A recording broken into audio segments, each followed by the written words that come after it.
Assalamualaikum warahmatullahi wabarakatuh.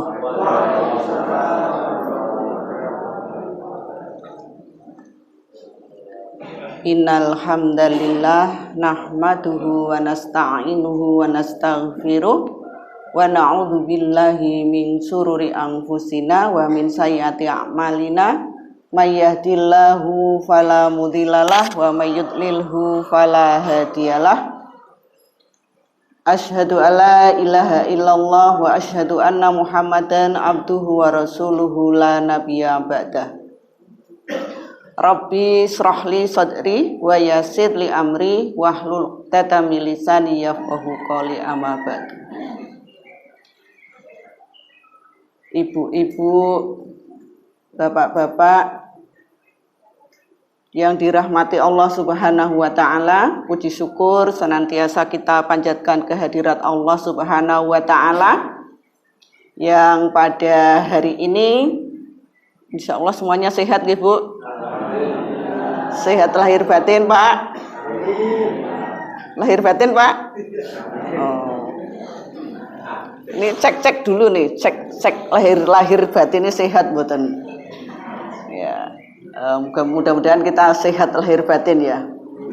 Upaya sehat lahir batin insya Allah. Salawat ugi salam ugi katur dumateng junjungan kita Nabiullah Muhammad sallallahu alaihi wasallam. Mudah-mudahan kita semuanya akan mendapatkan syafaatnya besok di hari akhirat kelak. Amin. Allahumma amin.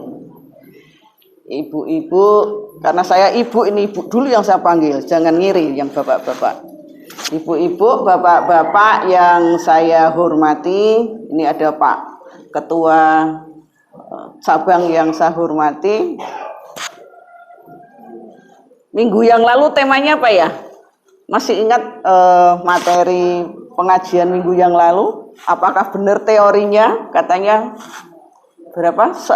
Kalau penyampaian itu hanya 10 menit ya. Nah, yang masuk ke otak, selebihnya keluar ke telinga, masuk telinga kanan, keluar telinga kiri. Masuk telinga kiri, keluar telinga kanan. Ada yang ingat tema yang minggu yang kemarin apa? Apa?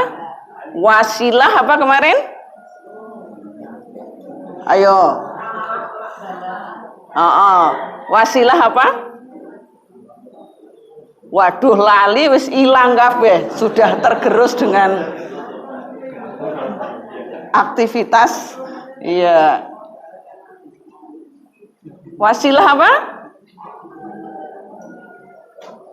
Bu ibu, bapak-bapak, Pak Agung ini ayo. Di absen ini. Apa ayo tema yang minggu kemarin? Iya, wasilah untuk menolak musibah. Oh, ini tepuk tangan dulu untuk Pak Agung ini. Oh. Iya. Nah, lebih dalam lagi apa? Materinya satu apa kemarin? Wasilahnya apa? Ayo. Doa. Oh, ada yang bawa catatan. Wasilahnya satu, doa. Ini bojoku pun juga tak tes ini. Wah, ada ujiannya. Pengajian di PRM Purwomartani Selatan tuh ada tes. Oh, ada tes. Ya. Satu, doa. Dua,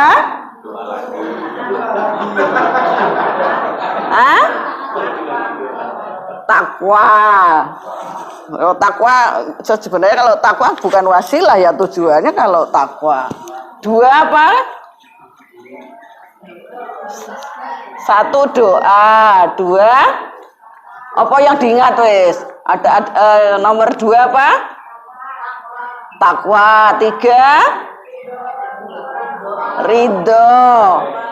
Empat sedekah. Oh, meskipun urutannya ya toh.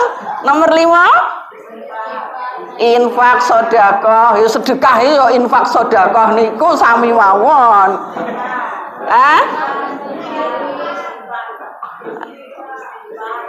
Oh, istighfar. Oh, pinter lagi. Nomor selanjutnya nomor 6. Hah? Berbakti sama orang tua. Wah, pintar-pintar, beri aplaus untuk kita semuanya. Ya, pengajian tuh harus bahagia Pak Agung. Iya. Serius ya. Nah, alhamdulillah pada pagi hari ini kita melanjutkan perjalanan wasilah yang selanjutnya. Tapi ini bukan itunya, tapi hidup kita itu, wah ini orang psikologi positif ini. Judul kami adalah harapan itu iman. Wah, ini merubah ini. Iman itu kan yakin ya. Nah, ini harapan itu iman. Optimis itu amal. Wah, temanya menarik nggih? Ya. Mari kita kaji bareng-bareng. Ya. Kita baca di surat Az-Zumar ayat 53. Ini Pak Agung yang mimpin ini. Itu Pak Agung ada kan? Ya. Ayo bareng-bareng dibaca. A'udzu billahi minasyaitonir rajim. Bismillahirrahmanirrahim. Alladzina asrafu ala anfusihim la taqnatu mir rahmatillah innallaha yaghfirud dzunuba jami'a innahu huwal ghafurur rahim. Nah, di surat Az-Zumar ini artinya, katakanlah Nabi Muhammad, wahai hamba-hambaku yang melampaui batas dengan menzalimi ya dirinya sendiri.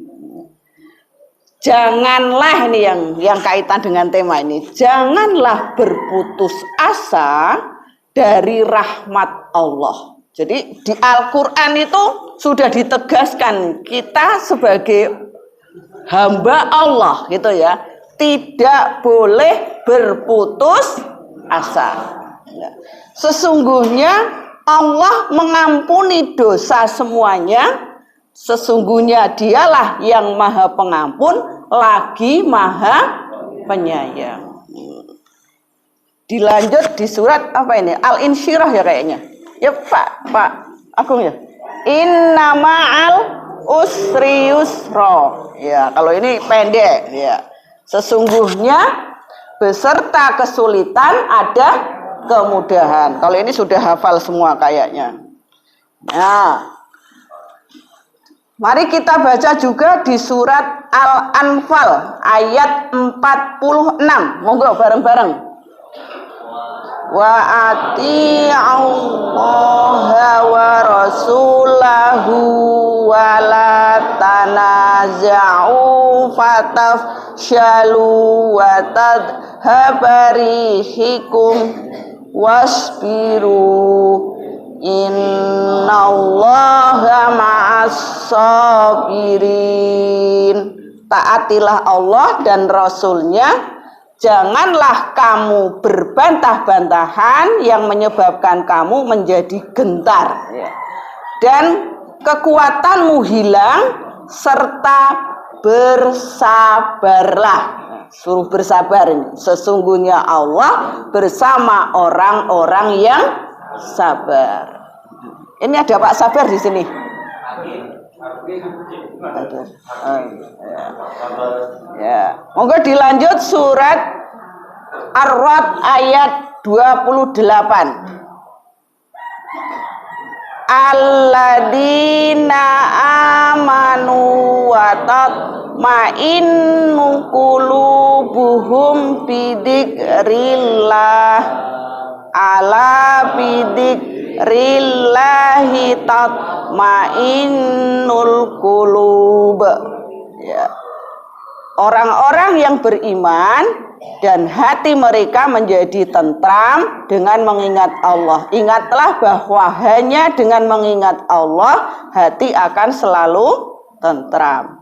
Ini dasar-dasar ayat Al-Quran ya yang menegaskan bahwa kaitannya dengan harapan dan optimis yang ada di dalam kehidupan kita semuanya. Nah, di dalam MKCH ya, kalau di Muhammadiyah itu punya matan keyakinan dan cita-cita hidup Muhammadiyah. Muhammadiyah itu punya cita-cita ini. Ditegaskan, saya ambil di situ, beramal dan berjuang untuk perdamaian dan kebahagiaan. Ini kaitannya. Ibu-ibu, bapak-bapak yang saya hormati, saya sempat membuka-buka ini. Membuka-buka data baik internasional, karena sekarang dunia global, dunia internasional, tingkat level internasional dan level Indonesia. Di tingkat nasional, data WHO ini ibu-ibu, bapak-bapak, antara 2020 sampai 2025 nih, depresi global. Jadi sekitar 280 juta orang di dunia ini mengalami depresi. Dengan tingkat prevalensi apa nih Pak Agung? Tingkat apa Pak Agung prevalensi di Indonesia ke Pak Agung? Oh Pak Budi ini. Prevalensi itu apa ya? Kalau di Indonesia kan ya. Jadi prevalensinya itu 5% pada orang dewasa. Jadi yang kalau di tingkat-tingkat itu yang depresi lebih banyak itu pada orang dewasa. Jadi yang banyak depresi itu orang dewasa. Nah, depresi lebih umum itu hasil penelitian menunjukkan terjadi pada wanita. Waduh, ini ibu-ibu ini yang depresi itu wanita. Tapi wanita depresi itu berarti gara-gara bapak. Iya. Iya.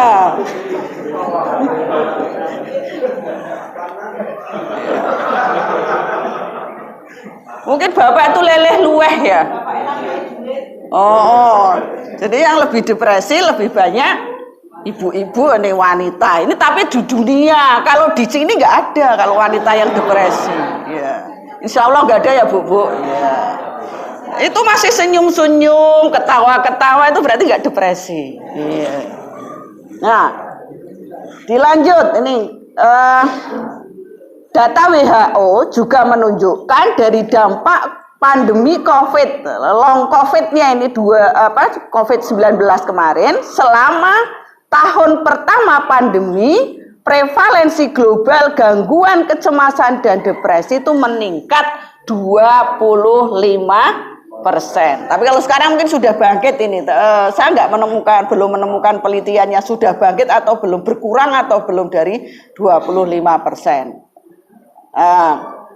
Dari data single care ya, bahwa gangguan kecemasan itu sekitar 284 juta orang di seluruh dunia mengalami gangguan kecemasan. Jadi jangan bahagia dulu bapak-bapak. Jadi semua ternyata mengalami gangguan kecemasan. Jadi menjadikan salah satu gangguan mental yang paling umum jadi gangguan mental. Orang di duit gangguan, gitu ya Bu? Iya. Yeah. Nah, salah satunya di sini beban ekonomi ya, depresi dan kecemasan menyebabkan hilangnya sekitar 12 miliar hari kerja setiap tahun. Berarti ini kaitannya dengan PHK dan sebagainya ya. Dengan kerugian ekonomi global mencapai lebih dari 1 triliun dolar. Duit piro itu ya?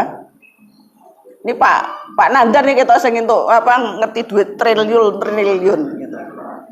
Ya. Nah, ini data dunia. Mari Bapak Ibu kita lihat yang, waduh ini ketumpuk, yang data Indonesia ya. Kok ketumpuk ini?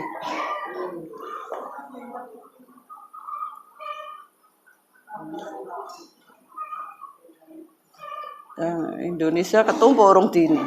Baik, yang Indonesia ini 9 juta orang di Indonesia menderita depresi dan kecemasan, menjadikannya salah satu dari 2 negara teratas di Asia. Wah, hebat kok.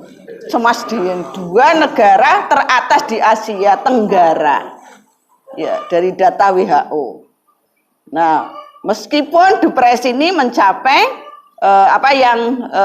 di data pengobatan ya, prevalensi depresi mencapai 6,1%, hanya 9% dari individu yang terdampak menerima pengobatan. Jadi lebih banyak yang belum menerima pengobatan atau perawatan. Nah, itu data dari WHO ataupun single care ataupun ini data yang ada di Indonesia. Ini masih ada data-data lagi dari APA ya, American Psychological Association, itu bahwa kecemasan tadi, harapan tadi itu adanya kurangnya harapan ini indikator sebagai indikator orang-orang yang melakukan bunuh diri. Nah, studi dari Sender mengatakan individu dengan low hope level, harapan yang rendah, harapan rendah, cenderung motivasinya rendah, gangguan fokus, tidak mampu menyusun rencana masa depan. Jadi orangnya itu kalau yang mengalami gangguan-gangguan tadi itu motivasi rendah, orangnya itu nggak bisa fokus dan tidak mampu menyusun rencana masa depan. Nah, dampaknya ini kalau ini remaja, ini perilaku menyimpang, konsumsi zat adiktif, putus sekolah, kemudian masyarakat mengalami pesimis ya, pasif terhadap perubahan sosial dan menurun partisipasi dalam kegiatan keagamaan dan kemasyarakatan. Jadi kalau ada kegiatan keagamaan itu menurun, salah satunya akibat dari depresi atau kecemasan. Ibu-ibu, bapak-bapak yang saya hormati. Baik, kita masuk ke materi itu tadi datanya nggih, data. Tapi mudah-mudahan tidak ada di sini. Kalau ada di sini ya mari kita sama-sama berupaya untuk tidak cemas. Kalau orang tidak cemas itu ya, kalau dalam psikologi, orang itu pasti cemas. Tapi bagaimana kemudian mengelola stres itu seperti apa? Ya, sekarang ibu-ibu diingat-ingat nih. Coba ingat-ingat, Bapak Ibu. Pernah Ibu mengalami cobaan? Pernah Bapak Ibu mengalami kesulitan?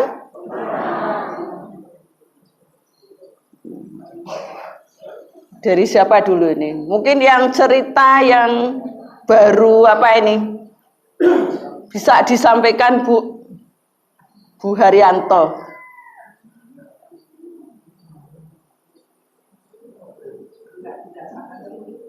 Oh, nggak dikatakan sulit ya. Tapi pernah Ibu mengalami cobaan? Kok ini Domeneng Cafe berarti nggak ada cobaan ya?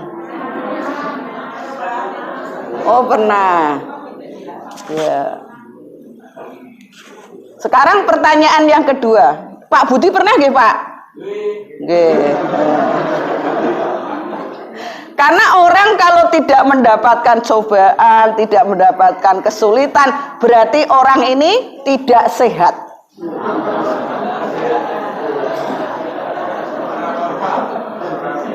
Lambe gegek, ya toh?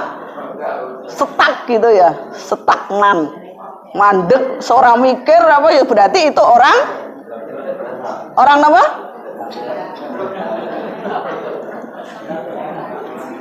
Niku saya matur jenengan lho, mboten kula.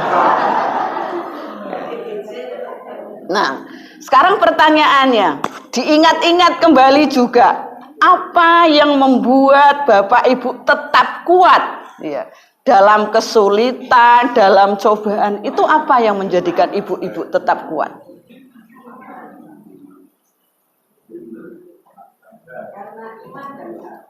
Apa Bu? Iman. Kenapa mulai Bu? Kenapa Bu? Kok kita wedi-wedi gitu? Kenapa Bu? Wedi salah. Satu iman, dua apa Bu? Takwa. Mesti iman gandengane takwa. Terus apa mulai Bu? Kenapa? Sabar. Pak sabarnya nggak ada. Ya. Nah, jadi orang itu pernah mengalami cobaan, pernah mengalami kesulitan, dan orang itu bisa kembali survive, kembali apa ya, kuat gitu, memiliki satu kekuatan. Nah ini mengapa gitu ya? Karena kalau orang hidup tadi ya, orang yang dikatakan hidup sesungguhnya, ini ada realita hidup. Itu orang itu hidup itu penuh ujian. Ya, mungkin bagi kita ada yang ujiannya bagiannya apa? Ekonomi mungkin. Ya. Ada ujiannya sakit. Bagiannya macam-macam nih. Ya. Jadi Allah mesti memberikan ujian. Ujiannya yang mana bagi kita? Ada yang ekonomi, ada yang mungkin kesehatan, ada yang keluarga. Ujiannya. Ya, mungkin keluarga.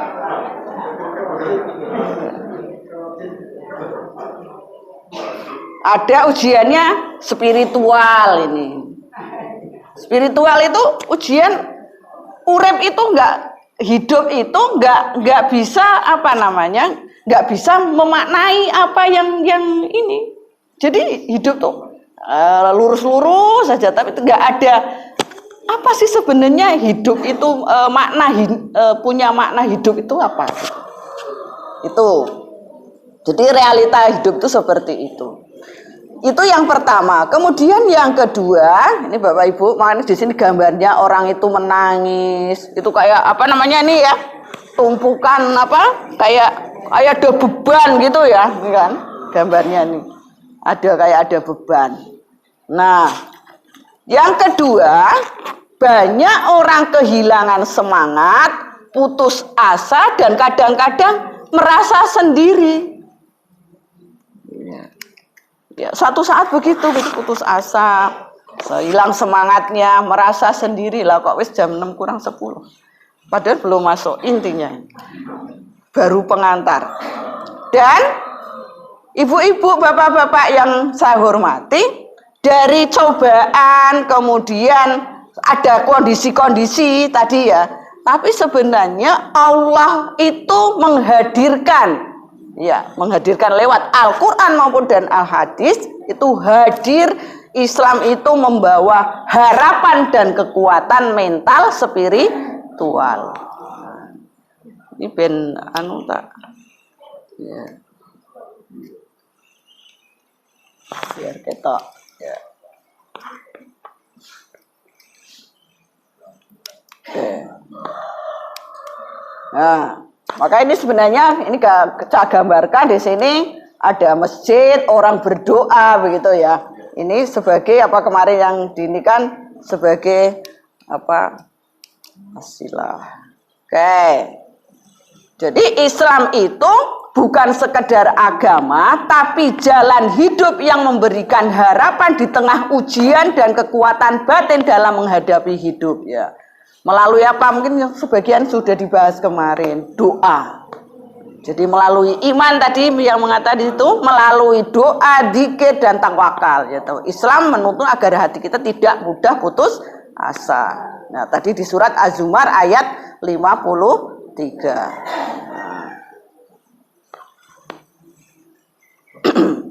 Nah, apa Bu, Bapak pengertiannya harapan? Harapan itu apa? Harapan itu dalam bahasa Arab itu namanya roja. Jadi kalau di tasawuf itu ada satu bahasan tentang khauf dan roja, takut dan penuh harap. Jadi kalau kita kepada Allah tuh takut, kalau besok membayangkan nggak masuk tidak masuk surga gitu, masuk neraka itu takut gitu ya, takut. Dan tapi di tengah takutnya itu ada harapan gitu, ada harapan. Jadi harapan itu apa? Makanya tadi kaitannya harapan itu iman. Jadi harapan itu adalah keyakinan bahwa rahmat dan pertolongan Allah akan datang mesti dalam kesulitan. Ya. Jadi keyakinan itu yang ada. Jadi itu namanya harapan. Terus apa yang disebut dengan optimis gitu ya? Optimis itu adalah amal gitu. Nah, jadi kalau ada harapan itu kemudian gandengannya optimis. Maka optimis itu apa? Usaha aktif dan amal nyata. Ya, ini yang wasilahnya di sini. Usaha aktif dan amal nyata yang dilandasi keyakinan positif terhadap masa depan. Nah, ini mungkin pikirannya, kan aku wis tua orang duwe masa depan. Masa depan kita sebenarnya mana? Surga akhirat. Ya. Nah, di dalam Muhammadiyah, iman yang benar selalu mendorong amal nyata. Jadi kalau imannya benar, keyakinan kita benar, itu akan mendorong kepada amal yang nyata. Jadi optimisme itu tadi perbuatan-perbuatan kita, tingkah laku kita itu pada amal yang nyata. Tidak cukup hanya percaya, tidak cukup hanya yakin, harus diwujudkan dalam aksi-aksi sosial dan dakwah. Dakwah itu ya mungkin, wah saya nggak bisa berdakwah. Sebenarnya bisa ibda bi nafsi, berdakwah untuk diri sendiri dulu gitu ya. Sesuai dengan yang kita lakukan masing-masing, sesuai dengan kemampuannya masing-masing. Nah, kalau digambarkan Bapak Ibu, ini ada peta perjalanannya. Ya, peta perjalanan meraih harapan dan optimis. Ya. Tadi di surat Az-Zumar ayat 53 ini jangan putus asa ya di situ. Ini harapan yang kaitan dengan roja. Kemudian di surat Al-Insyirah ayat 6, sesungguhnya bersama kesulitan ada kemudahan. Ini pandangan positif ujian dan peluang. Berarti di dalam ujian-ujian itu bagaimana kita image kita seperti apa, bagaimana kita memandangnya. Maka di sini ada pandangan positif terhadap ujian dan peluang. Ini kaitan dengan tafaul gitu ya, tentang optimis. Nah, di surat Al-Anfal tadi yang kita baca di ayat 46, ini bagaimana kemudian kuncinya untuk bisa untuk bisa melewati ujian kesulitan, maka latih dengan kesabaran dan pengendalian diri. Itu ada di surat Al-Anfal ayat 46. Ini merupakan, kalau ini latihan sabar dan pengendalian diri, adalah kekuatan mental kita semuanya. Mental itu ya pikiran kita, perasaan kita, hubungan sosial kita, moral kita, itu ya mental. Nah, dengan mengingat Allah, hati menjadi tenang. Nah, ini berarti di surah Ar-Ra'd 28 itu dekatkan diri dengan ibadah. Ini kalau dengan ibadah berarti di situ ada kekuatan spiritual. Jadi makanya tadi Allah memberikan cobaan ujian kepada kita, tetapi juga Allah memberikan jalannya. Jalannya seperti apa itu? Latihan sabar dan pengendalian diri ini merupakan kekuatan mental dan kekuatan spiritual dengan kita mendekatkan diri dengan ibadah. Oke. Nah, ibu-ibu, bapak-bapak yang saya hormati, mengapa kajian ini penting? Jadi kalau kita belajar tentang seperti apa tadi, paling tidak sebenarnya masih ada banyak surat-surat yang lain ya. Itu salah 4-nya itu tadi ada 4 ayat Al-Qur'an. Nah, paling tidak dengan kita mengkaji ini, bahwa yang pertama Ibu Bapak, jadi menguatkan ketahanan spiritual dalam menghadapi krisis diri. Ya. Karena nggak mungkin orang hidup tanpa cobaan, tanpa kesulitan. Nah itu yang pertama. Jadi akan menguatkan ketahanan spiritual kita. Yang kedua, menumbuhkan etos kerja dan keberanian bertindak. Kalau orang nggak punya harapan, nggak ada optimis ya sudah mungkin ya leha-leha, nggak akan bergerak. Berarti orang ini nggak punya target hidup. Target hidupnya apa? Padahal semuanya kayaknya kalau ditanya punya cita-citanya apa Bu? Masuk surga, gitu kan Bu ya? Nggak ada di sini kayaknya nggak akan masuk surga gitu cita-citanya. Cita-citanya begitu. Itu harapan Ibu Bapak. Tapi kalau harapan itu kemudian tidak ada tadi upaya-upayanya, maka ya nggak akan tercapai upaya itu. Sehingga kalau kita mempelajari ini ada rasa tumbuh etos kerja di dalam diri kita. Etos untuk bisa meraih, kalau cita-citanya masuk surga, berarti etos untuk bisa masuk surga. Nah, yang ketiga, dengan kita belajar harapan dan optimis ini akan menangkal pesimisme, fatalisme, pasrah gitu ya, hidup yang pasrah dan sikap tanpa ikhtiar. Berarti kalau orang nggak ikhtiar itu bukan orang Islam sejati, apalagi Islam berkemajuan. Dan yang keempat, membangun peradaban Islami melalui amal kolektif. Apalagi ini jamaah pengajiannya ranting gitu ya, ranting selatan. Jadi bisa mengingatkan antara satu dengan yang lain. Ini mungkin cita-cita yang lebih luas gitu ya, lebih. Nah, Bapak Ibu yang saya hormati, ini bahasanya mungkin agak susah. Jadi Ibu-ibu, ketika kita punya harapan, ketika kita kemudian diiringi dengan tadi yakin, kemudian dilalui dengan amalnya itu dengan optimis, maka ibu-ibu kalau dalam ilmu psikologi positif ini kenal ke Rapopo.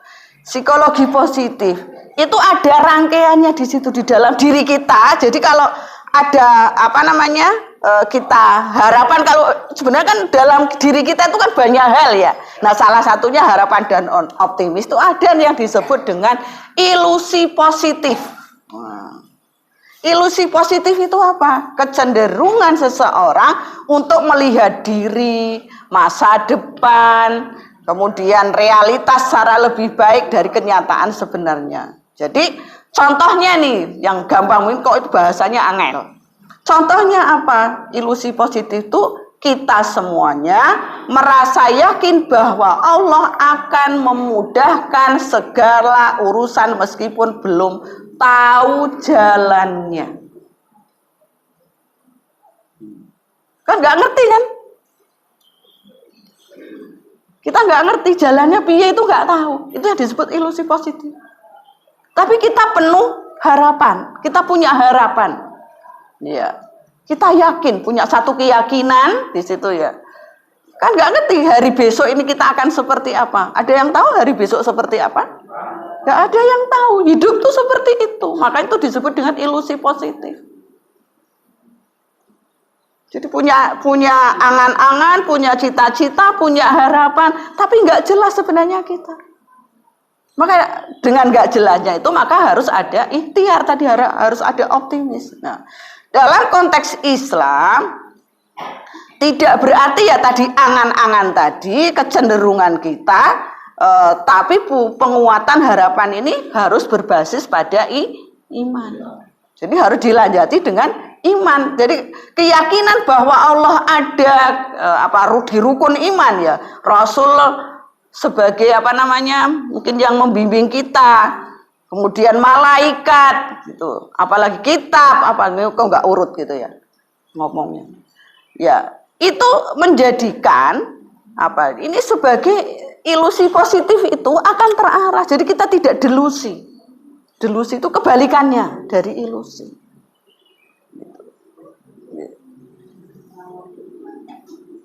Nah, oleh karena itu kalau orang yang punya ilusi positif, maka dia punya husnudon, ya, berbaik sangka kepada Allah. Dan yang bisa menikmati itu ya, menikmati dengan ibadah kita kan diri kita sendiri. Ya. Ibu bapak yang saya hormati, ada juga di dalam kaitannya dengan harapan dan optimis ini ada yang disebut dengan penipuan diri. Ya. Penipuan diri itu apa? Berpura-pura semuanya baik tanpa dasar iman dan amal. Jadi di tengah-tengah itu ibu-ibu, di tengah-tengah kita punya harapan, itu ada penipuan diri. Kita itu kadang-kadang menipu diri. Karena apa ya? Ya namanya manusia kok ini kok orang entuk-entuk ya gitu. Padahal saya harapannya misalnya kok saya mungkin sakit kemudian sembuh, pinginnya selak sembuh gitu ya. Nah, itu terjadi kadang-kadang penipuan diri. Ya. Jadi ketika seseorang meyakini sesuatu yang tidak benar demi menghindari rasa sakit dan kecemasan tadi. Jadi kadang-kadang di tengah-tengah itu ada seperti itu dan itu wajar-wajar bagi kita manusia. Ketika mengalami kesulitan, ketika mengalami cobaan, kadang-kadang kita akan mengalami penipuan diri, menipu diri sendiri ya. Mungkin bahasa kita menghibur diri. Nah, menghibur diri. Ya, kalau sakit ini yang pertama misal ciri-cirinya. Kalau sakit misal, aku ora sakit. Aku sehat, tetap sehat. Begitu kan? Ya. Kemudian kadang-kadang mengolok-olok atau mempermainkan kebenaran agar tidak perlu menghadapinya. Dengan apa namanya? Kalau ini sakit, dia ini ya gitulah, gitu bisa gitu ke orang lain atau mungkin ke diri sendiri, mengolok-olok diri sendiri. Ya, kadang-kadang seperti itu. Ini yang bentuk-bentuk perilakunya gitu. Jadi bisa mengolok-olok, bisa menolak gitu ya. Itu menolak. Kok aku gini loh gitu. Ya. Kemudian meyakini sesuatu yang salah demi menjaga ketenangan hati dan menghindari konflik batin. Ya. Diyakini kadang-kadang itu salah diyakini. Itu terjadi. Jadi dibalik tadi harapan dan optimis itu ada hal-hal itu. Jadi yang disebut dengan penipuan diri dan bahkan ini kadang-kadang kita bersikap sombong. Tapi bersikap sombongnya itu demi menutupi tadi.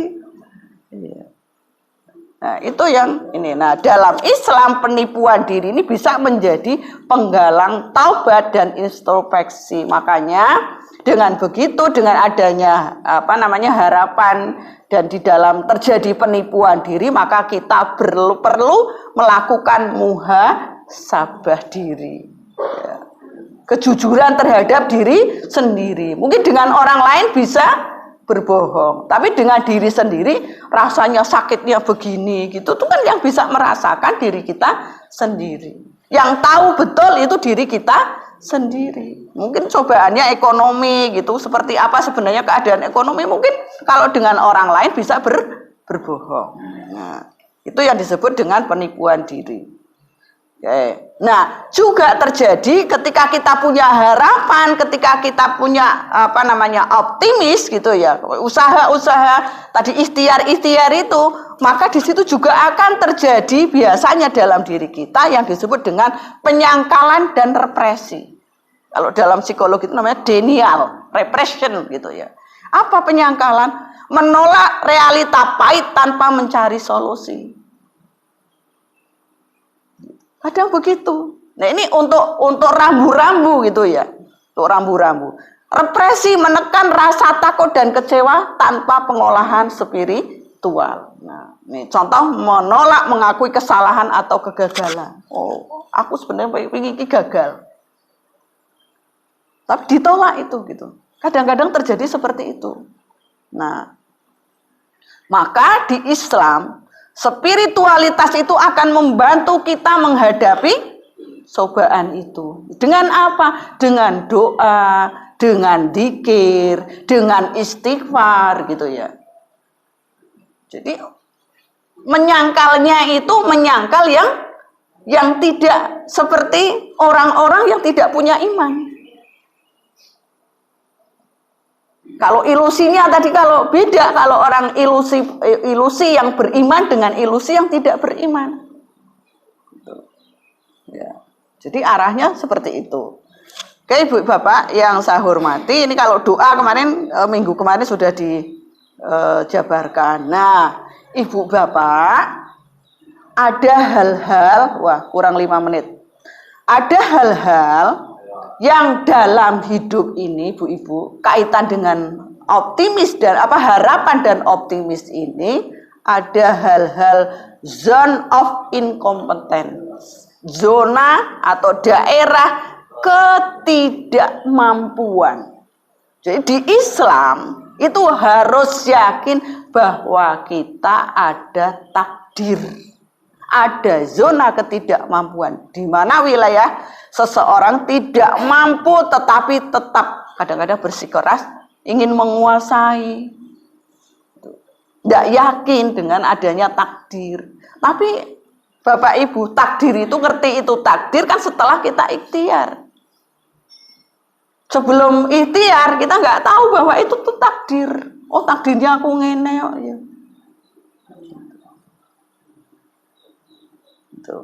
Nah, dalam konteks mental spiritual penting mengenali keterbatasan dan menyerahkan kepada Allah. Misalnya pinginnya gitu ya, pinginnya saiki gitu punya harapan, wah anakku gitu ya keterima di UGM misalnya gitu. Tapi kalau ini ada daerah ketidakmampuan itu yang harus kita sadari. Lihat dulu kemampuan anaknya seperti apa. Kalau dipaksa tadi bisa terjadi yang saya katakan di awal tadi, data-data depresi, kecemasan. Jadi harapan itu tidak menggambarkan dari yang Allah berikan kepada kita, kemampuan yang Allah berikan kepada kita. Jadi harus kita kenali di situ keterbatasan yang dimiliki oleh masing-masing. Ya. Sehingga harapan itu akan mengarahkan kita pada tawakal dan optimis itu mendorong kita berusaha sampai batas maksimal. Dan mungkin ini pengalaman Ibu Bapak gitu ya. Kaitan dengan takdir ini kadang-kadang gresulo di awal kok ngene ya Allah berikan gitu ya, kadang-kadang begitu Ibu. Tapi mungkin sebenarnya Allah itu belum tentu loh kalau misalnya harapan yang kita miliki itu bagus mungkin menurut kita akan itu yang ideal gitu. Tapi belum tentu menurut Allah itu yang ideal. Tapi kalau kan biasanya kalau punya cita-cita itu berusaha sudah maksimal atau belum gitu. Nah misalnya misalnya ini rata-rata ibu-ibu kan pingin bahagia gitu ya, nggak ada yang ingin tidak bahagia. Nah usahanya seperti apa untuk bahagia? Bahagianya dengan siapa dulu kan gitu? Oh dalam keluarga, berarti harus ada upaya-upayanya. Gak mungkin kepala hitam sama gitu ya, punya kepala ini masing-masing punya pikiran yang berbeda, punya perasaan yang berbeda, ya punya pengalaman hidup yang berbeda, meski dalam keluarga punya pengalaman hidup yang berbeda, gak mungkin sama. Maka berarti harus ada ikhtiar bagaimana mewujudkan bahagia. Nah, itu yang harus Ibu Bapak sadari. Nah, oleh karena itu Bapak Ibu, kita bisa mengembangkan ilusi positif yang sehat. Jadi tidak semua ilusi positif itu buruk itu. Harapan atau tidak semua harapan itu buruk ya.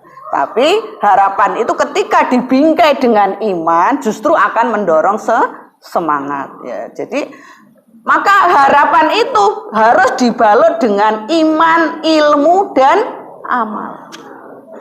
Jadi harus seimbang iman, ilmu dan amal. Maka fungsinya kita punya harapan bahagia di akhirat.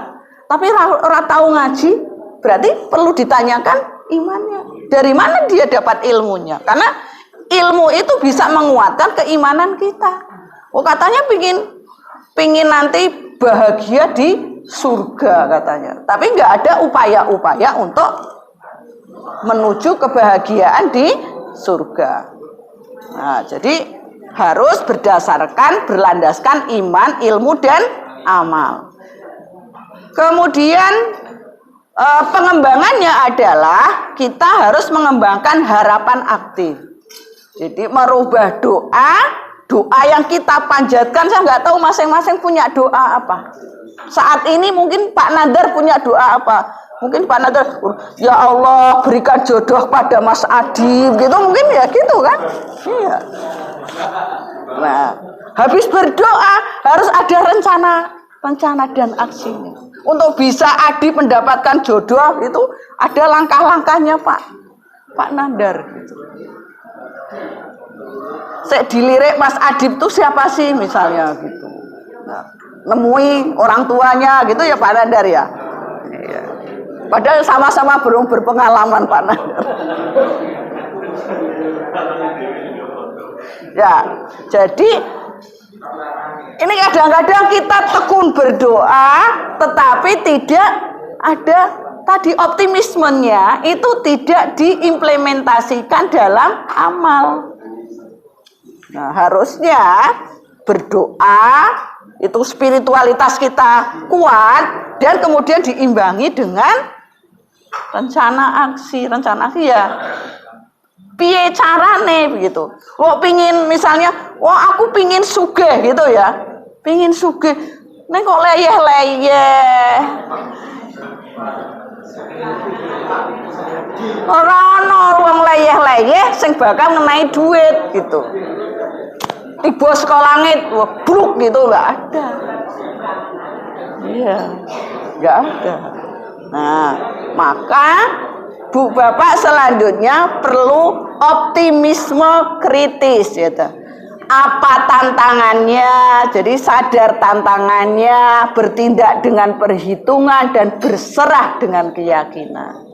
Jadi kalau orang yang optimisnya tadi menyeimbangkan harapan dan optimisme menyeimbangkan ilmu amal, iman, ilmu dan amal, maka dia akan sadar tantangannya apa gitu.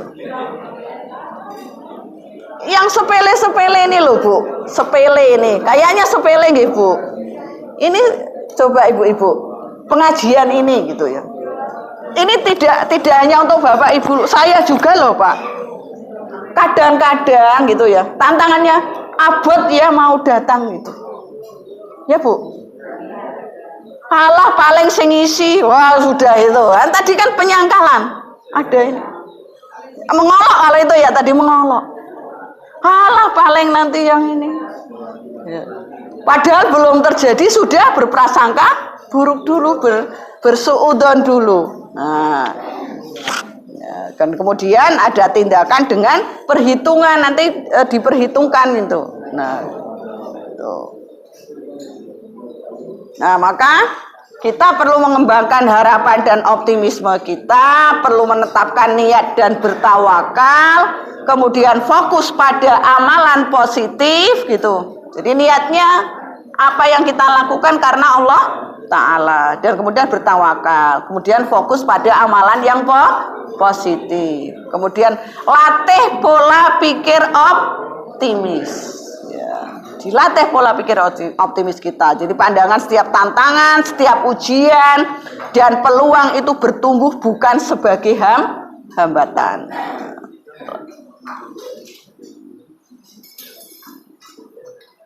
Rampung Pak Gumi. Nah, yang keempat, bangun dukungan sosial positif. Jadi bergaulnya ya dengan teman yang positif. Kalau bergaulnya dengan orang-orang yang punya pikiran negatif, ya kita juga akan jadi negatif. Jadi gaulnya ini dengan di PRM ini positif semua insya Allah. Ya Pak Agung ya? Pak, insya Allah positif semua. Karena apa? Kalau bergaul dengan orang yang positif, akan saling mengingatkan, akan saling memotivasi, gitu ya. Sehingga kita optimis itu kan kadang-kadang lemah, kadang-kadang ya tadi ya ada gangguan-gangguan yang sudah saya jelaskan di atas, ada ilusi positif gitu ya, ada penyangkalan represi gitu, itu terjadi pada diri kita. Nah, untuk bisa tetap itu salah satunya bergaul dengan orang-orang yang punya pikiran positif. Kalau pinginnya masuk surga, ya sam bergaul yang pingin orang-orang yang masuk surga. Gitu. Nah, kemudian yang kelima, kelola stres dengan ibadah dan doa. Jadi kekuatan doa itu akan membimbing kita. Oke. Nah, kesimpulan terakhir. Nah, harapan adalah iman yang hidup. Nah, optimisme adalah ekspresi amal yang nyata. Dalam Islam, terutama di Muhammadiyah, iman tidak cukup diam. Jadi iman itu tidak cukup diam. Ia harus menggerakkan perubahan. Harapan dan optimis bukan sekedar psikologi positif, tapi bagian dari teologi praktis. Jadi harus diamalkan. Nah, terakhir sebelum sama-sama makan, mari kita bernyanyi. Nah, ditutup nyanyi sekali-sekali ya Pak Agung. Iya. Ya, yang sudah makan ya berhenti dulu sebentar. Iya. Biar nanti bahagia. Pulang pengajian itu salah satunya bahagia. Nah, mari kuatkan sebenarnya ini pengen menghilangkan stres itu ya Pak Agung, biar tadi punya harapan dan optimis kalau sudah dari pengajian. Nah, ini lagunya dengan apa? Nah, ya. Oh, boleh. Pakai itu ya Pak Agung.